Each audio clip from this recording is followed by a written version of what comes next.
여호와 우리 주여, 주의 이름이 온 땅에 어찌 그리 아름다운지요. 주의 영광이 하늘을 덮었나이다. 주의 대적으로 말미암아 어린아이들과 젖먹이들의 입으로 권능을 세우시며 이는 원수들과 보복자들을 잠잠하게 하려 하심이니이다. 주의 손가락으로 만드신 주의 하늘과 주께서 베풀어 두신 달과 별들을 내가 보오니 사람이 무엇이기에 주께서 그를 생각하시며 인자가 무엇이기에 주께서 그를 돌보시나이까. 그를 하나님보다 조금 못하게 하시고 영화와 존귀로 관을 씌우셨나이다. 주의 손으로 만드신 것을 다스리게 하시고 만물을 그의 발 아래 두셨으니 곧 모든 소와 양과 들짐승이며 공중의 새와 바다의 물고기와 바닷길에 다니는 것이니이다. 여호와 우리 주여, 주의 이름이 온 땅에 어찌 그리 아름다운지요. 아멘. 본문 말씀 시편 8편 말씀 완전 회복 그리고 영광이라는 제목으로 선포하도록 하겠습니다. 이 시편에는 다윗의 시이며 인도자를 따라 깃딧에 맞춘 노래라는 제목이 달려있죠. 이 깃딧은 시편에서 3번 사용되었는데 그 3편의 시편, 이 깃딧이라는 곡조에 맞춘 그 시편이 모두 기쁨의 노래들을 부르고 있어요. 그래서 학자들은 아마 이것이 아주 기쁨의 곡조를 뜻할 것이다 라고 생각해요. 그러나 정확한 뜻은 모릅니다. 나중에 천국 가서 알 수 있어요, 우리가. 다윗은 하나님께서 창조하신 피조세계, 특히 하늘에 나타난 하나님의 영광을 보면서 그 높으신 하나님께서 어떻게 이 낮고 미천한 사람을 생각하시고 돌봐주시는가 감격하며 이 시편을 노래했어요.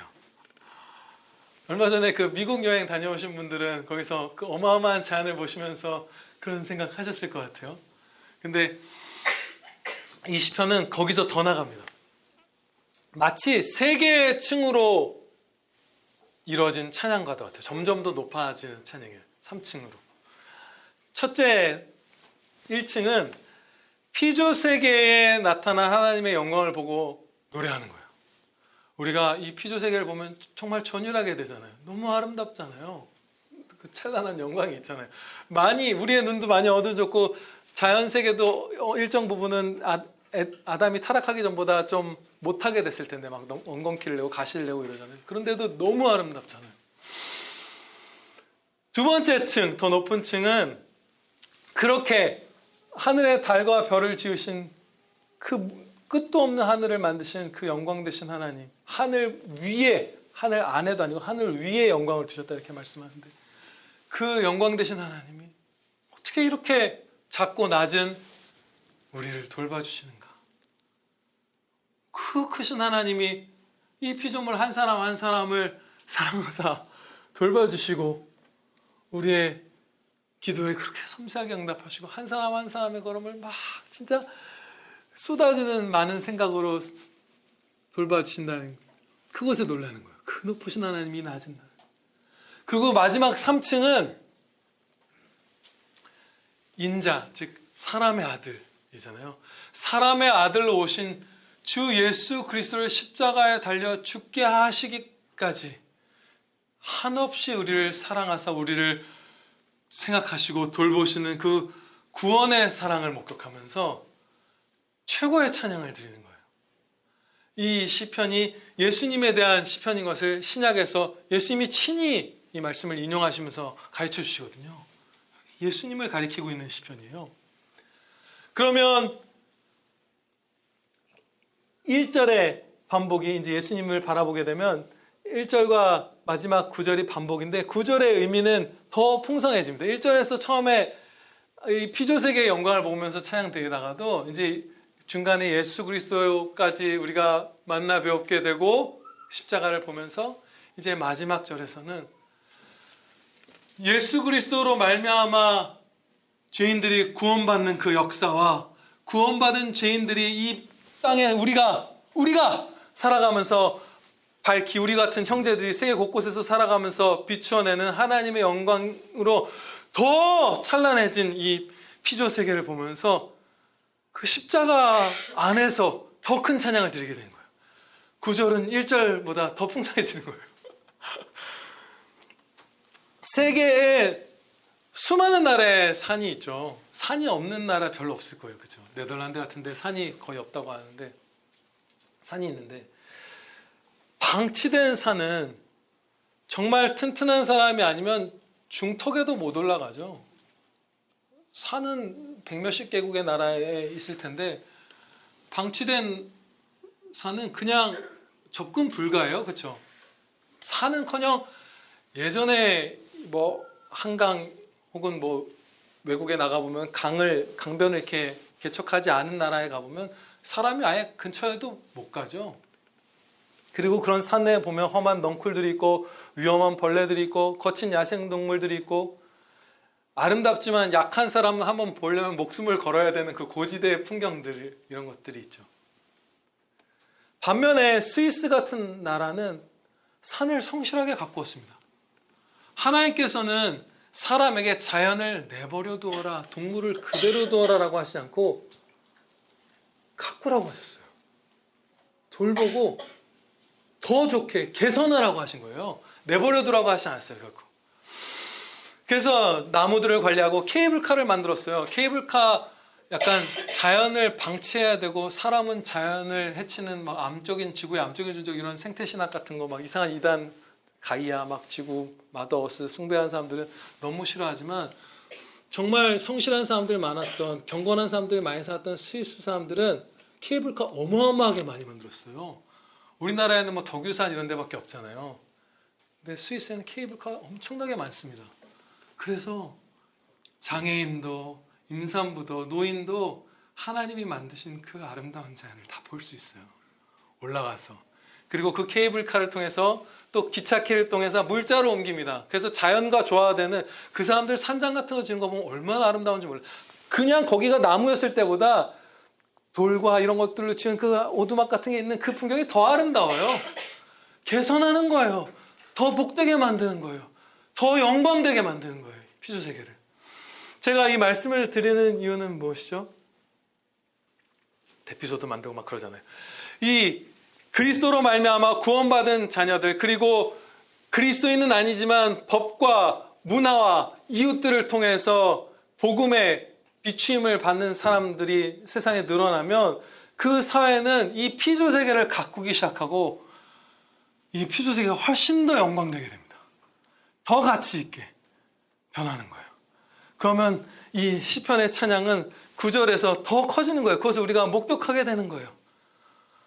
우리나라도 성도가 더 늘어나고 부흥이 일어나면 산에 케이블카 생길 거예요.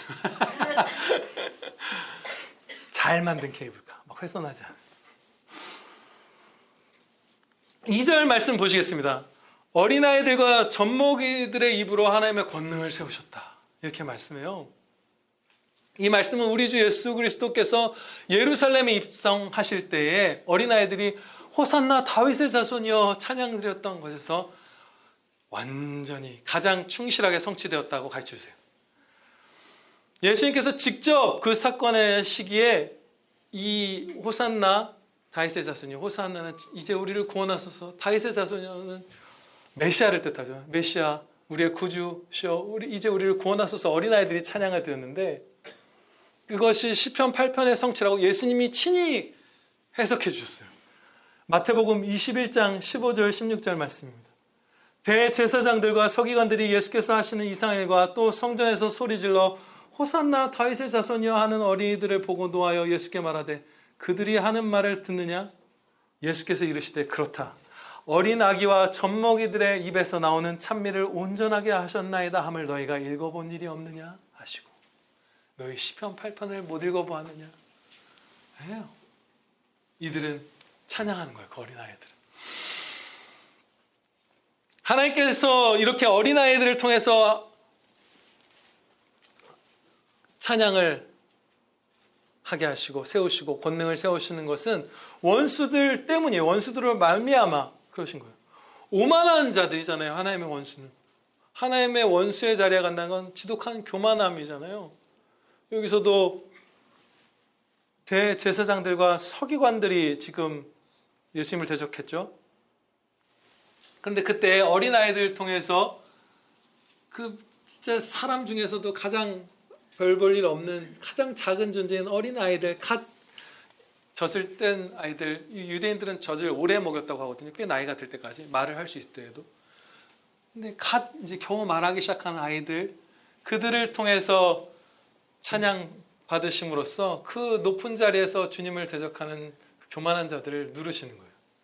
정말 수치스럽게 하시고 잠잠케 하시는 것이죠.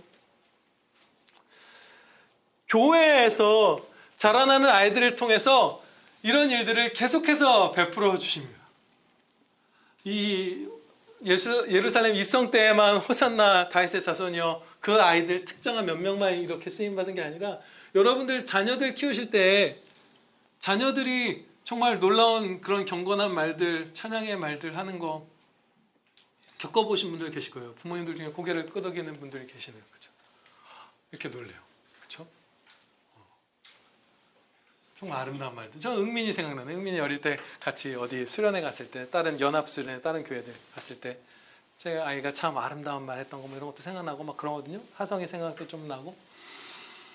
그런데 이런 일이 있었습니다. 콜체스터라는 지역에서 로렌스라는 형제님이 이제 교황주의자들에 의해서 화형을 당했어요. 근데 너무 고문을 많이 당해서 걷지도 못하고 의자에 앉은 채로 화형대 앞으로 이렇게 이동하게 됐죠.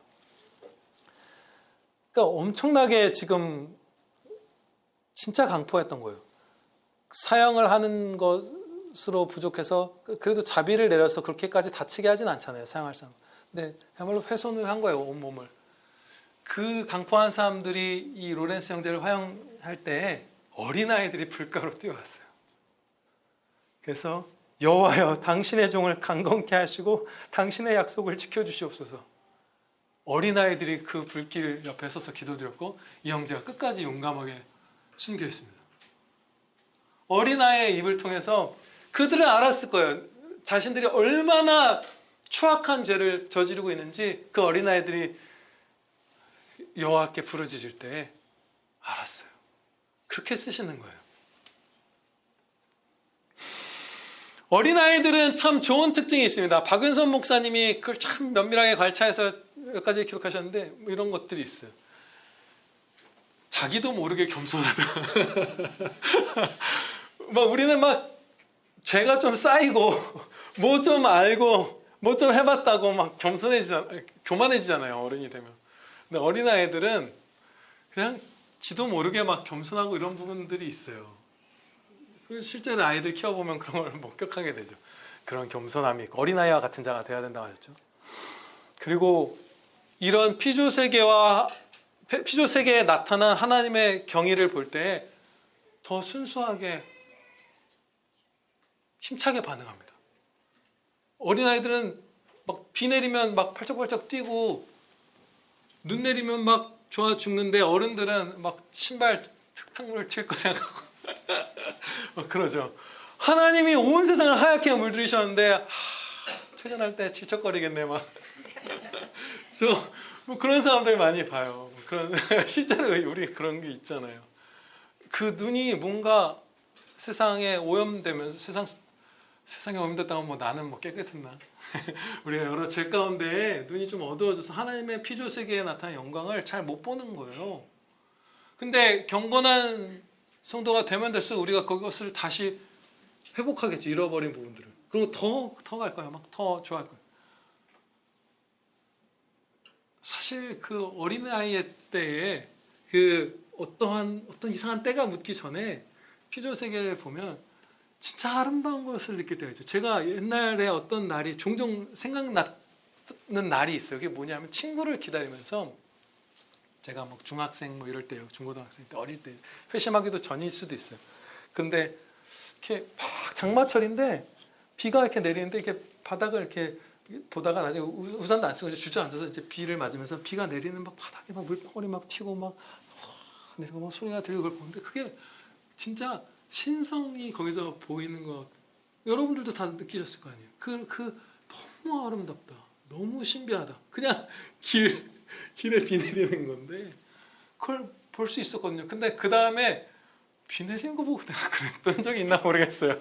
뭐 그걸 우리가 회복해야 되는 거예요. 그래서 에드워즈 목사님 같은 분들 막 번개치면 어린아이처럼 좋아했어요.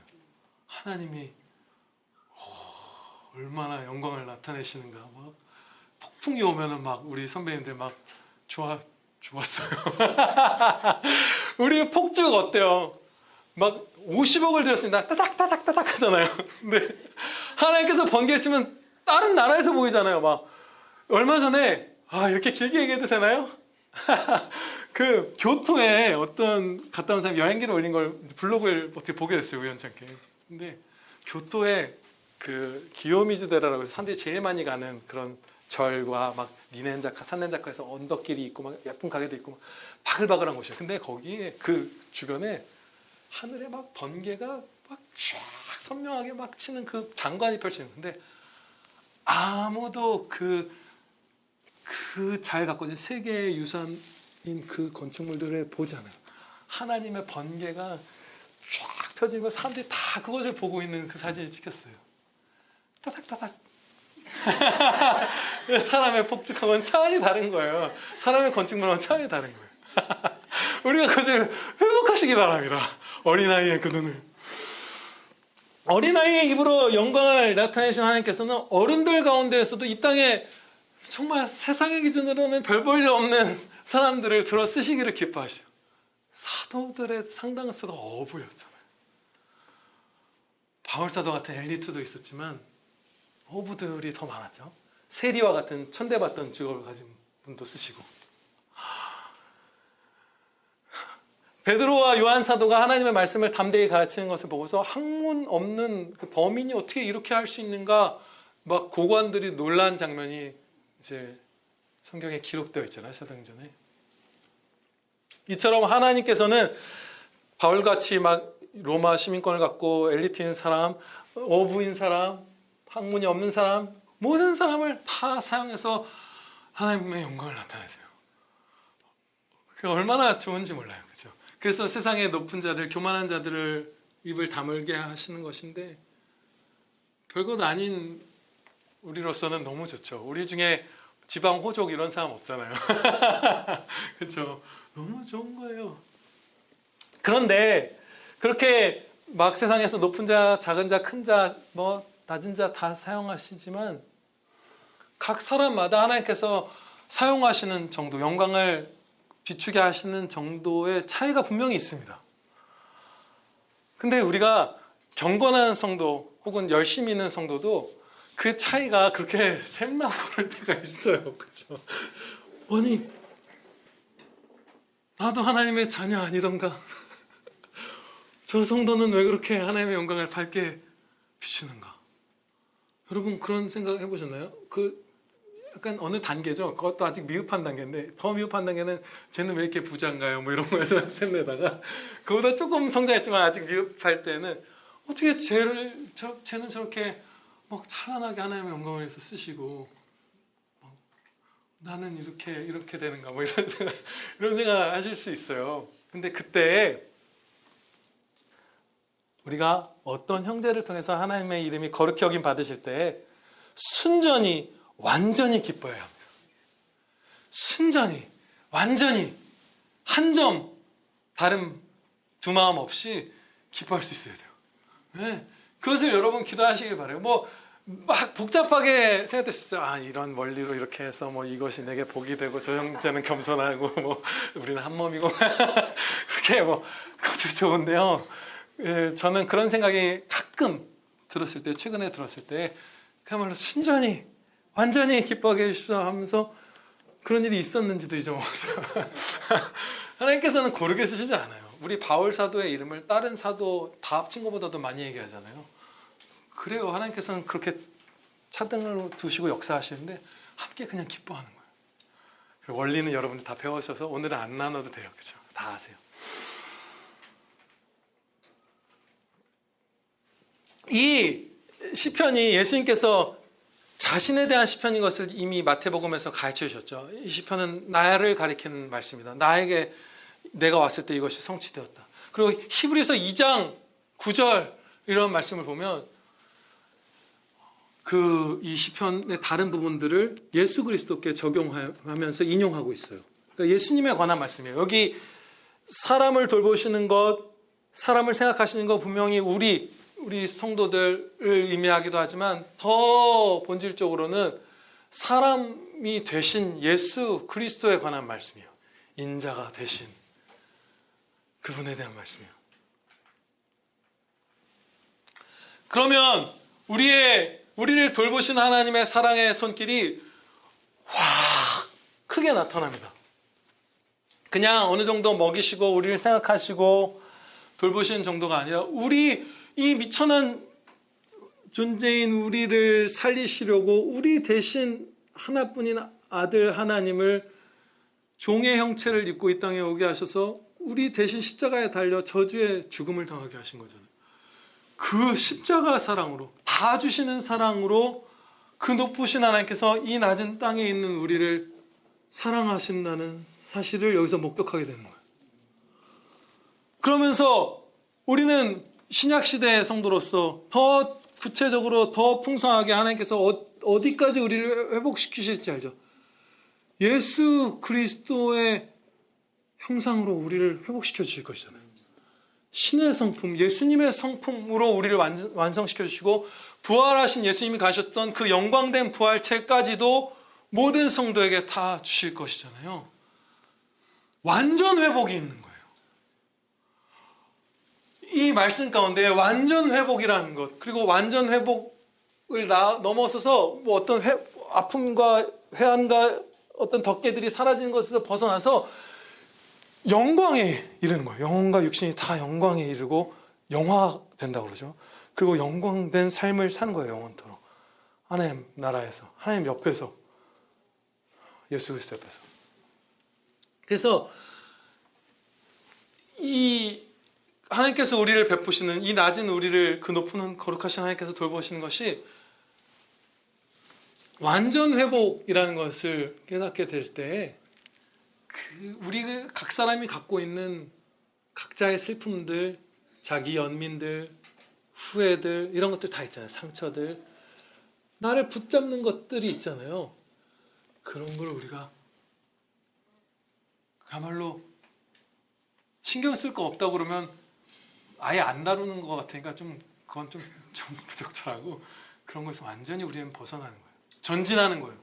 무슨 내가 상처가 있건 무슨 아픔이 있건 무슨 거울을 저질렀건 무슨 시기를 보냈건 어떤 험난한 날을 보냈건 간에 요셉이 어땠겠어요? 내가 애굽의 노예들은 옷도 못 입고 있었어요. 짐승 취급당했어요. 그야말로 속옷만 입거나 아예 알몸으로 지내고 그랬단 말이에요. 그림들을 보면 짐승 가축처럼 취급받으면서 초기에 그랬겠죠. 보디발의 집에서 그렇게 지냈던 건 막 그 회한에 막 요셉이 그렇게 살진 않았을 거예요. 엄청난 상처죠. 우리는 겪어보지는 못했죠. 형들이 함정을 파서 죽일까 노예로 팔까 고민한 거잖아요. 얘를 죽여 팔아. 우리 그거 못 당했잖아요. 살려줘. 근데 거기에 머무를 필요가 없는 거예요. 왜냐하면 예수 그리스도께서 우리를 위해 죽으시는 그 사랑으로 사랑하사 예수님의 그 영광에 이르기까지, 예수님의 성품, 예수님의 부활의 몸을 가지기까지 우리를 회복시켜 주실 것이기 때문에, 완전 회복과 영광에 우리를 데려가시기 때문에 하나도 여러분이 갖고 있는 어떤 눌리는 마음들, 회한들, 막 상처들, 이것에 머물러 있을 필요가 없이 그냥 힘차게 전진하면 되는 거예요. 예, 아멘입니다.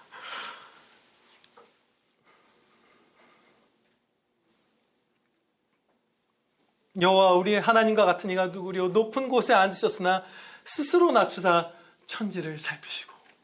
이 사랑이 그리스도를 내어주는 사랑이에요.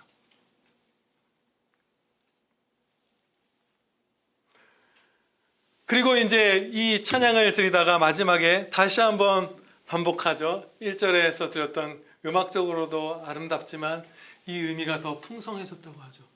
저와 여러분 모두 앞서는 그 성도들이 이 피조세계를 가꾼 것으로 이 피조세계의 아름다움이 더 편만해진 것, 하나님의 영광이 편만해진 것을 고백했지만 이제 거기서 더 나아가서 예수님의 성품으로 완전한 회복을 누리고 회복 수준이 아니라 영광으로 전진하는 우리의 형제들을 보고, 주님의 몸인 형제들이죠. 천국의 조각들을 보고 우리가 그런 자들이 되어서 세상을 밝게 비추면서 이 땅에 가득한 하나님의 영광, 나의 영광이 아니라 하나님의 영광을 더 밝게 보고 찬양드립시다.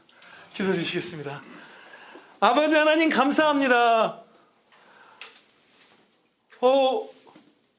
놀라운 은혜, 그 높으신 하나님께서 하늘보다 높은 곳에 계신 하나님, 하늘 위에 영광을 펴신 하나님께서 이 낮고 낮은 이 땅에 있는 이 미천한, 그리고 죄인이기까지 한, 원수이기까지 한 우리들을 사랑하사 생각하사 독생자 예수 그리스도를 사람의 몸을 입고 이 땅에 보내셔서 우리 대신 죽게 하시기까지 내어주신 그 한없는 사랑을 저희가 보옵나이다. 아버지, 아무것도 우리를 붙들 수 없사오니 어떤 과거도, 어떤 상함도, 어떠한 우리의 과오도 우리를 붙들 수 없사오니 담대하게 완전한 회복의 은혜를 받은 자답게 전진하게 해주시고 예수님의 성품을 갖고 예수님의 몸된 자답게 살면 온 세상에 하나님의 영광을 비추는 행복한 자녀들 다 되게 하여 주시옵소서. 예수 그리스도의 이름으로 기도하렵나이다. 아멘.